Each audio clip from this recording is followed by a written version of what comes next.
Hey everyone, it's Jonna, the preppy crafty girl, and I am here to show you some results of some tea dyeing I did, and also stay tuned because I have a little thrift haul. I did some tea dyeing this week because I had a bunch of scraps, and I'll show you how they came out. So you know all the edges that you have when you cut your printables and things. Now the weird part of it is some turned out super dark brown. I don't know, I think these are the matte photo paper, that's why. And something like this is like the Nina white cardstock. And then I got some really darkened results as it went down onto my thrifted cookie sheet. So there was some rust on the cookie sheet, which ended up giving me a really cool pattern. But this is what I did with all my scraps, and these are perfect for collaging, for like tiny little tag making, or to like this would make a good tag, or a belly band to collage on. So they have tons of uses. So I didn't want to get rid of all my white scraps, and I've just been kind of, you know, putting them in a bag, and then when I had enough, I did a tea dyeing session. So that's the results from that. And then here are the results of my paper. And again, I just dried it in that same, dyed it and dried it in the oven, but in that same pan. So I got this really interesting kind of rusted pattern that pulled through. Not all of them have it, but the ones that were closer down to the rusted cookie sheet got this pattern. And then these were the ones that were on top, so they don't have, they just have the tea dyeing, you know, just the tea dyeing result. And then this one, of course, was closest to the pan, I think.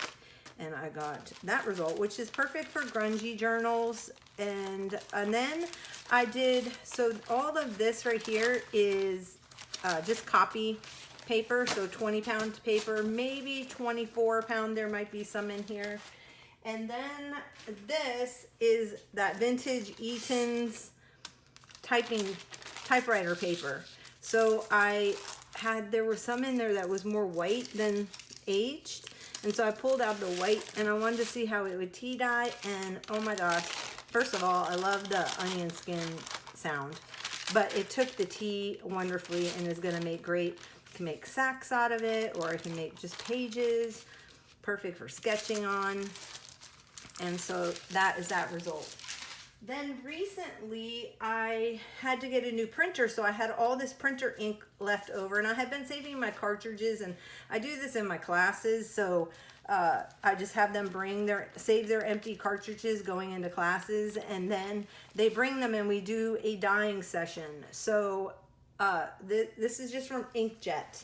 I got this, I had two, I had the magenta and I had the yellow. And these are my results. Now these were farther down in the pan, so they were a lot darker. And then the closer I got to the top, right, these were down on the other side of the pan. In fact, you can actually see the pan, the Bake King pan impression on these that were closer to the pan. And then these were the ones that were on top of that dyeing set, you know, when I was baking them. So they didn't come, or soaking them, so they came out a lot lighter. And so you get variations. And then I had the same happen with the yellow.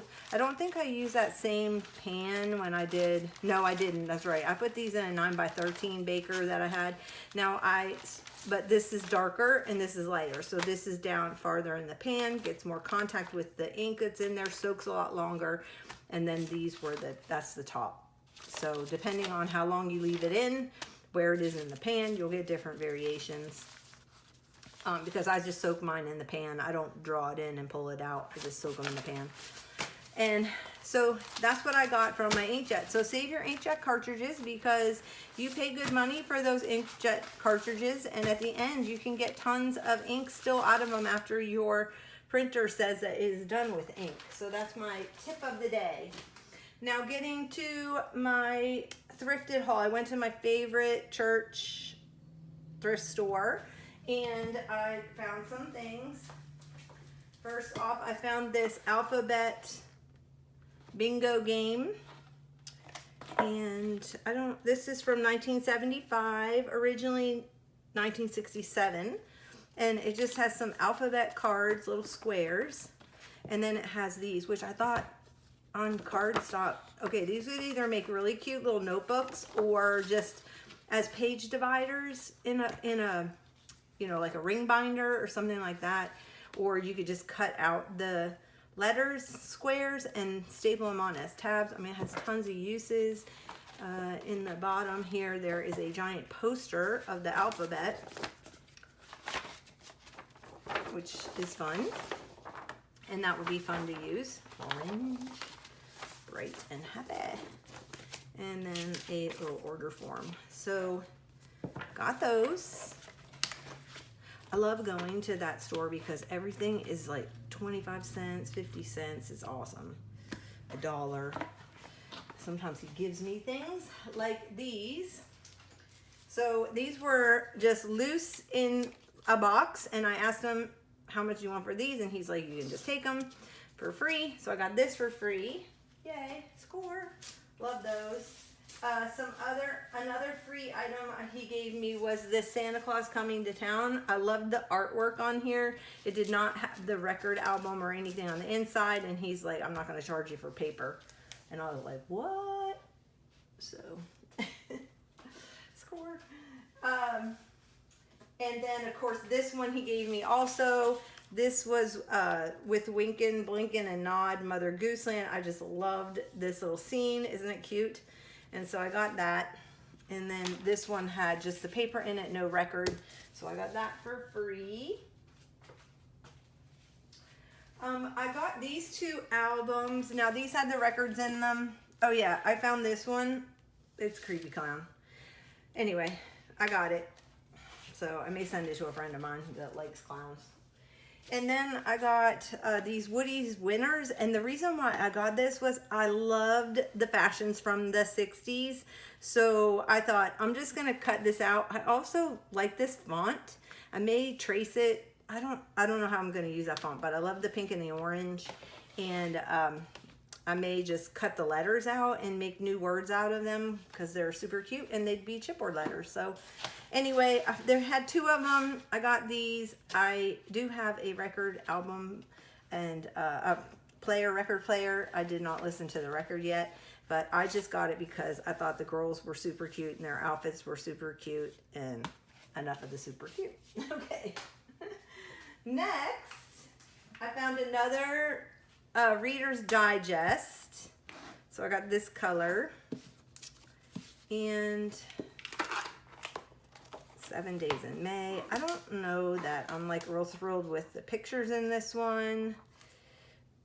Dearly Beloved, that'd be good if you're doing a let me see, I got it because of The Wonderful World of School.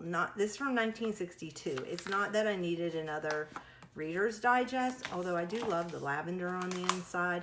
But this is why I got it for this chapter, because it had everything about school days in it. And really cute pictures from the 60s when we used to walk to school.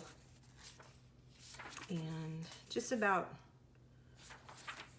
the playground. In fact, I'm going to add this to my own journal because I have a picture of me in my brownie uniform, and my father had taken a picture, and I was hanging or up on that monkey bars. I have a picture of myself like that somewhere. So it has all the school years in here. 7th grade, growing up.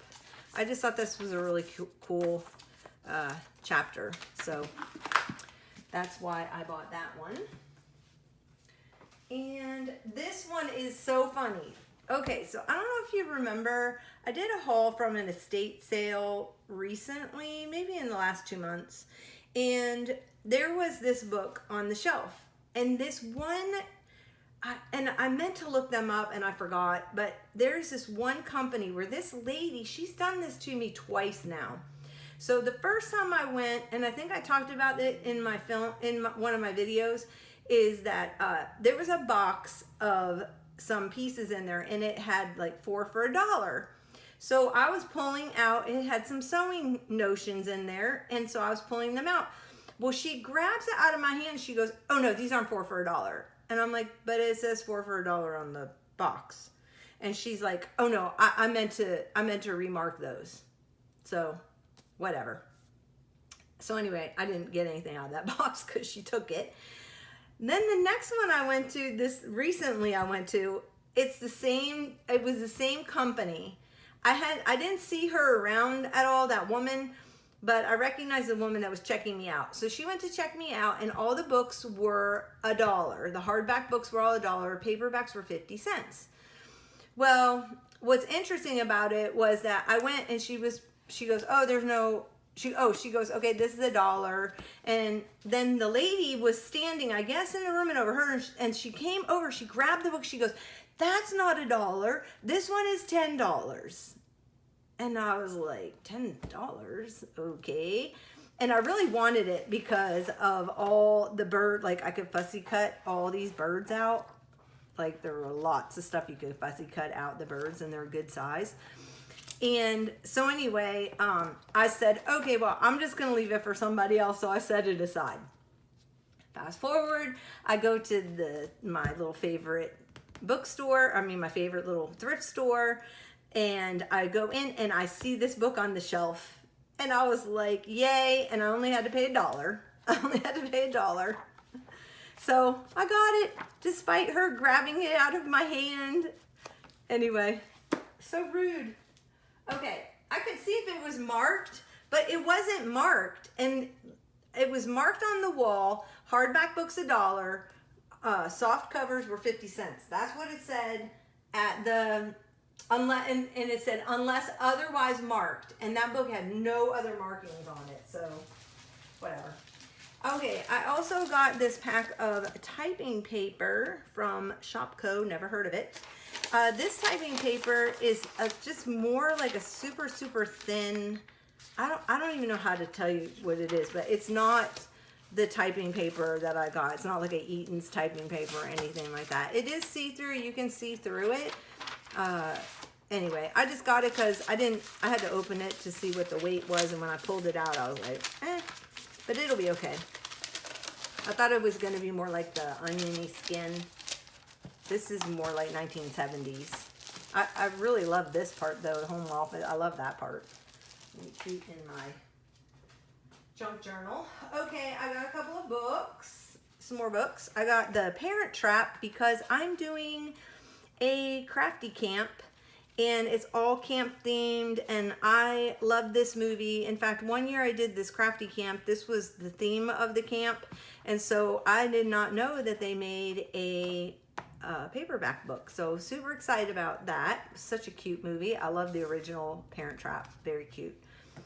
And then I found this spelling book. It is the Basic Goals in Spelling, and I have so many spellers and old readers and things, but the reason why I got this one was because of the smaller, and I got it because of the strips, because I thought these would be cute on a belly band or to make a pocket at the edge, or on the edge or something like that. So I thought, see, they've got the longer things like this, like the longer strips. And then they had the smaller, so you could punch them out. They had the smaller little pictures.